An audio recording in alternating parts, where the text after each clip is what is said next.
할렐루야.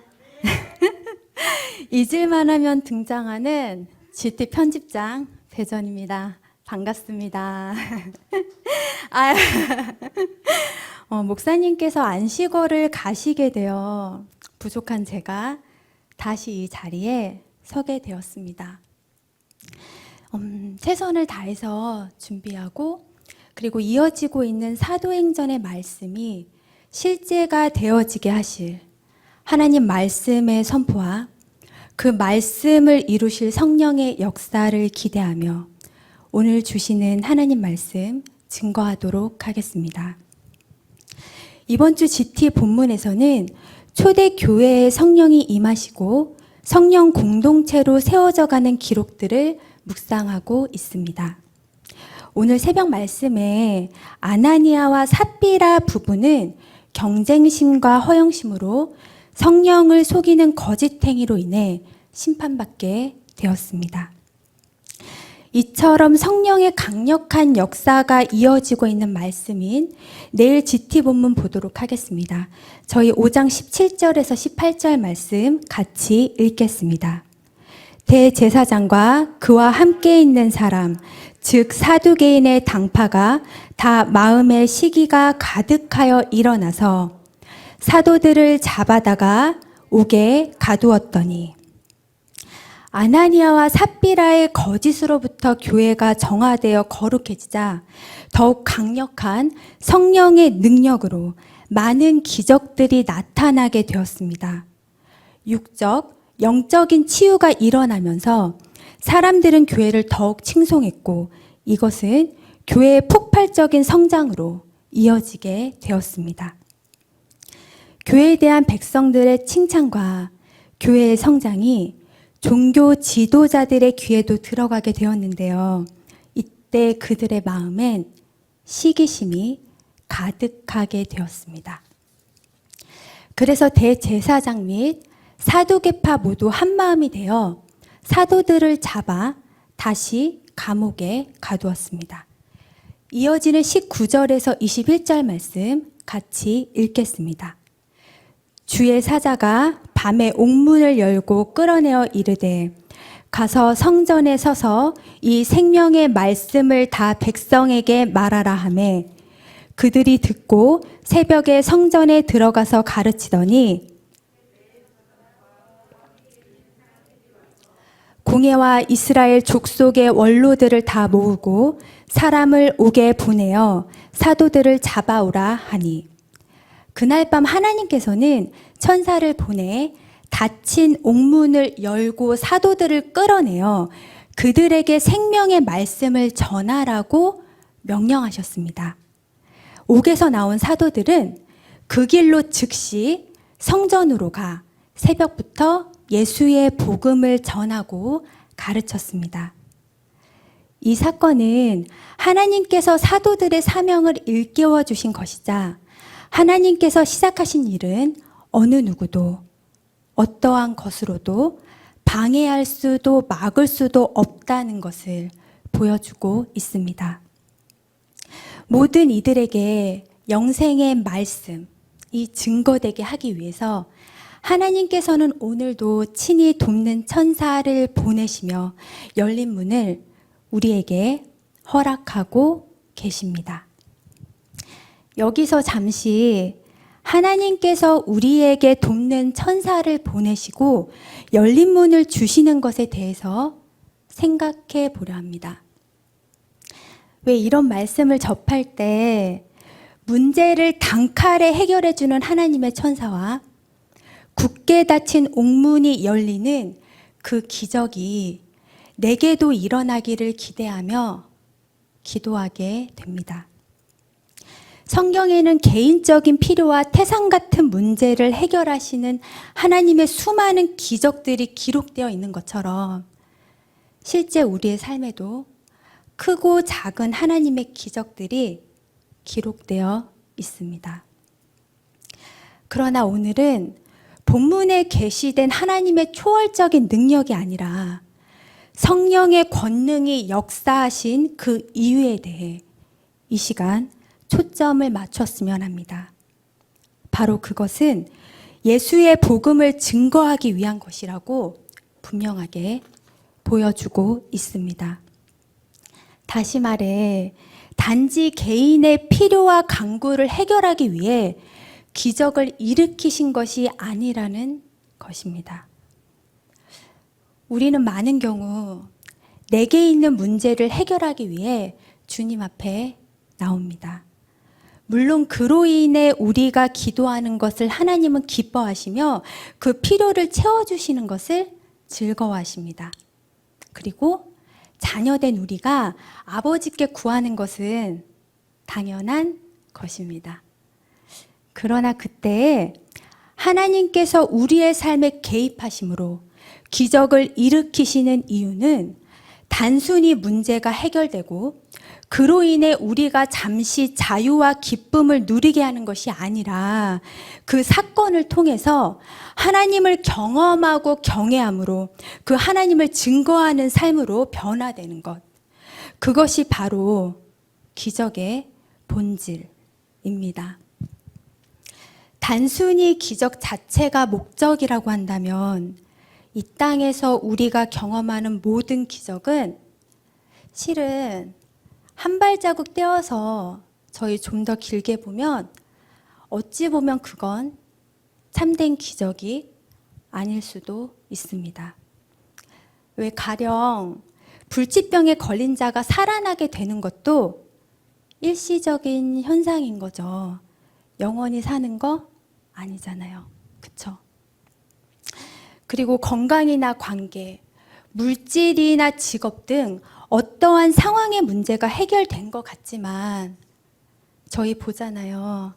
어느새 다시 그 문제 앞에 전전긍긍하는 자신을 발견하게 되지 않던가요? 저희 본문으로 돌아가서 사도들은 하나님께서 일으키신 기적을 통해 감옥에서 나왔습니다. 그렇다면 일반적으로 어떻게 해야 될까요? 상식적으로 이거 탈옥한 거잖아요. 그렇잖아요. 그럼 분명 그들이 발각된다면 다시 잡혀갈 것이 뻔한 상황이었습니다. 그러나 사도들은 위험에서 벗어났을 때 그 감옥에서 꺼내주셨다면 일단 숨어야 되고 단지 감옥에서 풀려나는 것이 목적이었다면 그렇게 해야 되지 않았을까요? 그런데 사도들은 위험에서 벗어났을 때 숨을 곳을 찾은 것이 아니라 천사의 지시에 순종해서 그들이 즉시 간 곳은 성전이었습니다. 그리고 그곳에서 그들은 천사의 명령이었던 예수의 복음을 가르쳤습니다. 여기서 우리는 성경의 두 가지 메시지를 확인할 수 있습니다. 첫 번째, 사도들이 집중한 것은 자신들이 처한 상황이 아니라 그들에게 맡겨진 사명이었으며, 두 번째, 하나님의 역사를 경험했을 때 즉시 사명에 순종한 것입니다. 지금 여러분이 집중하고 있는 것은 무엇입니까? 그 문제가 해결된다면 그 이후에 무엇을 하려 하십니까? 우리 모두는 예수의 증인으로서 부르심을 받았습니다. 그런데 그 사명에 집중하지 못하도록 삶의 문제들로 둘러싸인 감옥에 갇혀 있지는 않습니까? 기적을 바라지만 기적의 본질을 놓친 채 비본질에 집중하고 계시지는 않습니까? 문제를 해결하는 시작점은 예수의 증인으로서 주신 사명에 대한 순종의 여부이며 이것이 바로 굳게 닫혀있던 그 옥문을 여는 열쇠라고 지금 이 시간 말씀하고 계십니다. 사도들을 옥에 가둔 그 다음날 이에 대한 신문을 더욱 강화하기 위해 권력을 가진 다수의 사두개파와 소수인 바리새파로 구성된 사내들인 종교 지도자들이 모두 모이게 되었습니다. 그런 그들이 직면한 상황이 어떠했는지 22절에서 24절로 확인해 보겠습니다. 저희 같이 읽겠습니다. 부하들이 가서 옥에서 사도들을 보지 못하고 돌아와 이르되 우리가 보니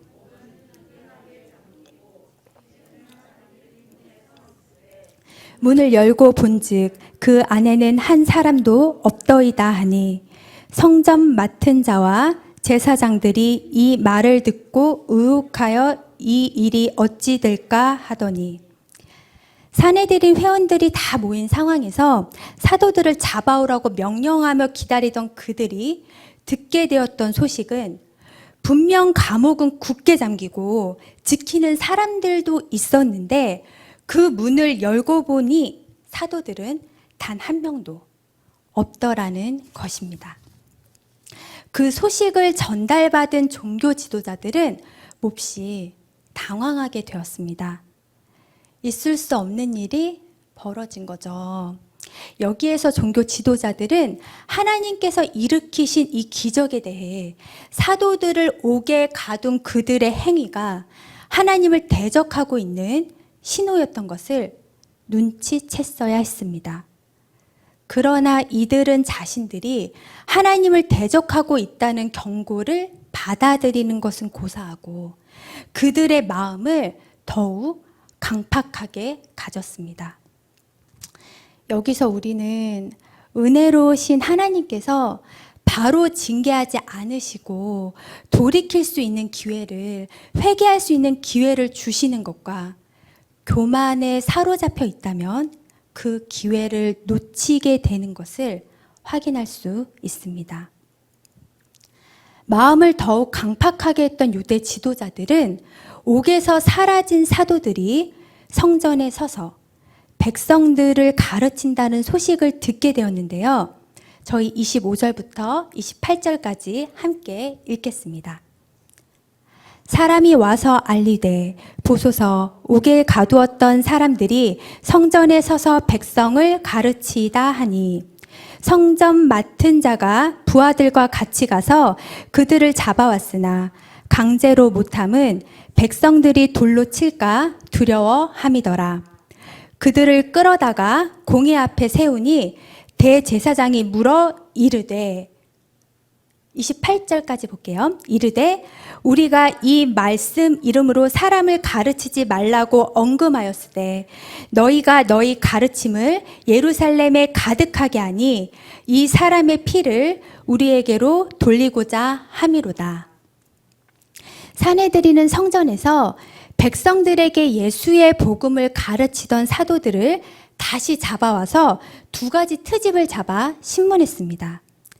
한 가지는 지난번 복음을 전하지 말라고 한 명령을 어긴 것은 그들은 종교 권위에 대한 도전이라는 것입니다. 그리고 다른 한 가지는 예수를 죽여서 정치적 반란의 싹을 잘라 반란에 동참해 죽을 뻔했던 그 무고한 희생들을 막았는데 사도들이 그 예수의 복음을 전하는 것은 백성들을 선동해서 다시 반란을 일으키려 하려는 정치적 음모라는 것입니다. 익숙하시죠? 왜 이게 사내들인이 예수님을 십자가에 못 박았을 때랑 비슷한 논리였습니다.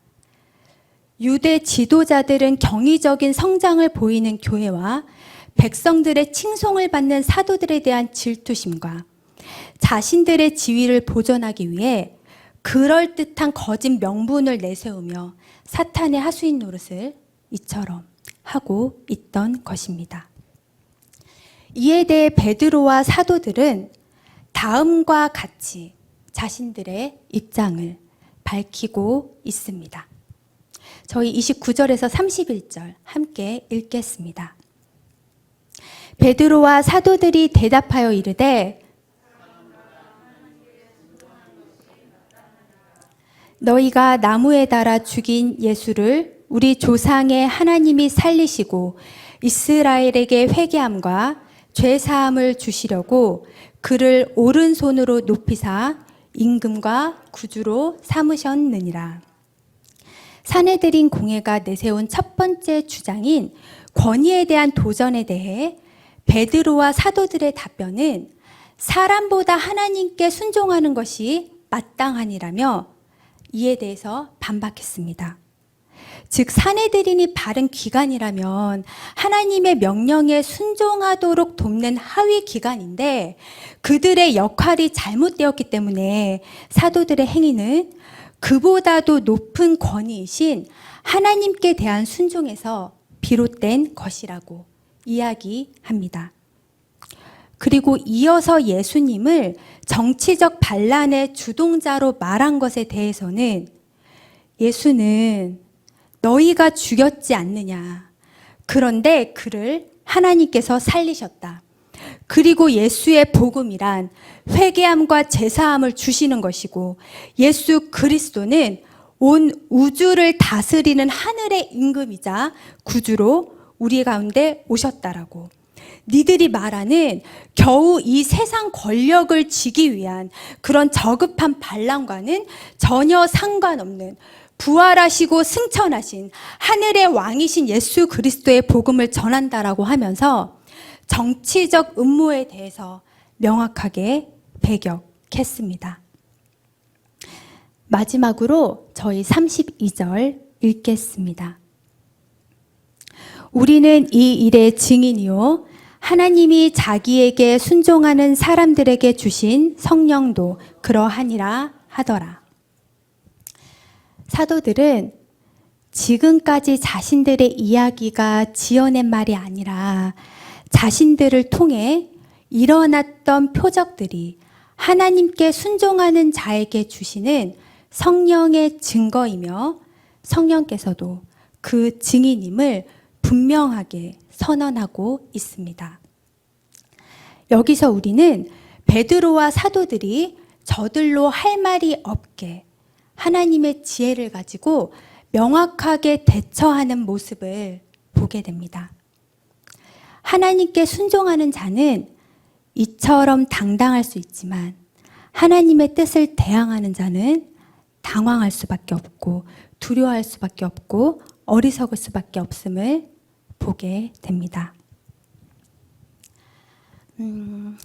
오늘 말씀을 이렇게 준비하면서 특별히 더 어렵게 느껴졌었어요. 그리고 부끄러운 제 고백을 막 계속 떠오르게 하시는 거예요. 그래서 순종함으로 나누고자 합니다. 요즘에 많이 어려우시죠? 각자의 형편과 처지 가운데 저희 모두 어려운 시기를 보내고 있는 것 같습니다. GTM 역시 어려운 시기를 보내고 있습니다.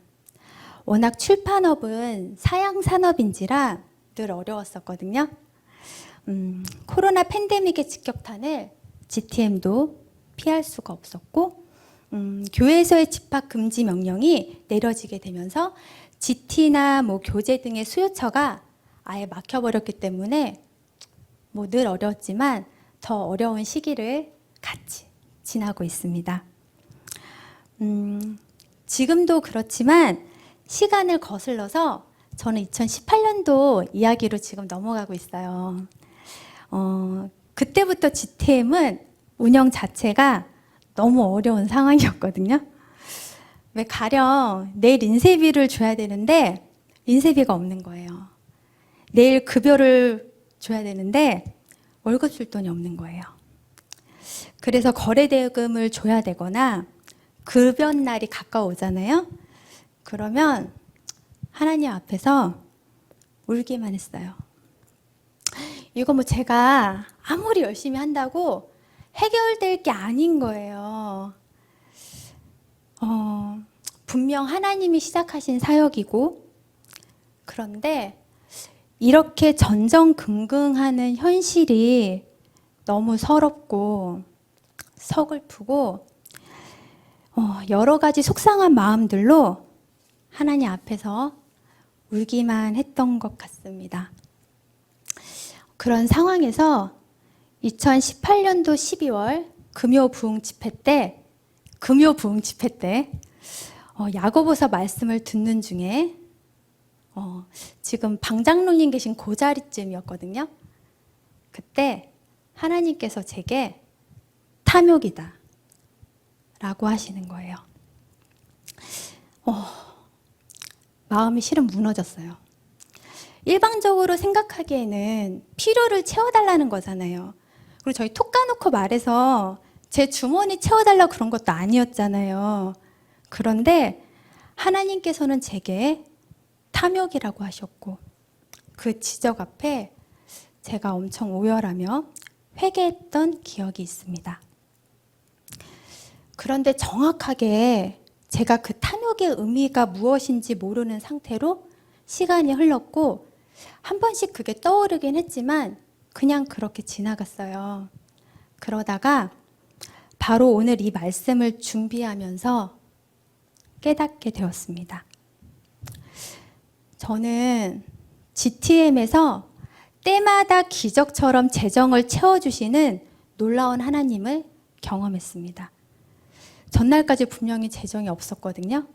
그런데 인쇄비 줄 날 딱 그날이 되면 급여날 딱 그 당일이 되잖아요. 그럼 진짜 기적처럼 딱 그만큼의 돈이 입금이 되는 거예요. 돈이 들어올 때가 없었거든요. 제가 재정을 다 담당하고 있으니까 알잖아요. 근데 정말 그렇게 해서 지금까지 단 한 번도 인쇄비며 급여를 밀린 적이 없습니다. 그런 기적들을 체험하면서 살아계신 하나님을 제가 경험하면서 경외하게 되었지만 한편으로 제 아내는 그렇게 살기가 싫은 거예요. 저 지금은 돈 때문에 울지는 않거든요. 돈 때문에 운 적은 없어요, 그 뒤로. 그런데 그때마다 하나님이 주시는 만나를 받아먹고 사는 그 삶이 어느 순간 지긋지긋한 거예요. 제발 돈 걱정 안 하면서 GT 만들어 보고 싶다라며 그렇게 제 안에 있던 탐욕을 그럴듯하게 포장하고 있었습니다. 현실에 갇혀 기적에만 집중을 하다 보니 그 기적을 정말 체험했지만 다시 그 문제 안에 매몰되어 버리는, 그래서 하나님께서 기적을 일으키시는 그 목적을, 그 본질을 어느 순간 제가 잊어버렸더라고요.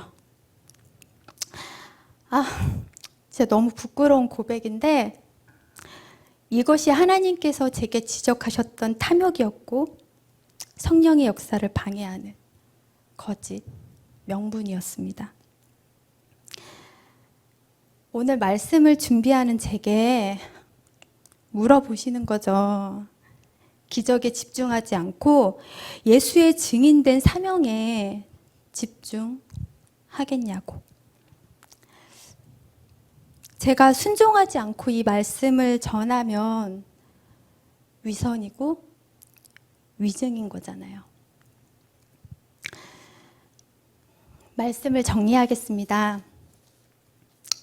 오늘 이 시간 하나님께서는 예수의 증인 되겠다는 결단이 있는지 묻고 계십니다. 그 도전 앞에 분명한 결단과 확실한 순종이 있다면 내 힘으로는 도저히 어찌할 수 없었던, 움직일 것 같지 않았던 옥문이 열리는 성령의 역사가 일어날 것이라고 이 시간 분명하게 말씀하고 계십니다. 그리고 성령을 거스르는 경쟁심과 허영심, 시기심과 거짓에 대해 지적하고 계십니다. 내 안에 성령께서 역사하실 수 있도록 돌이킬 수 있는 기회를 주실 때 정결함을 입어 성령의 역사를 경험하는 그 축복을 놓치지 않으시기를 바랍니다. 아멘. 성령은 성경을 깨닫게 하시며 그 말씀을 이룰 수 있는 능력이 되십니다.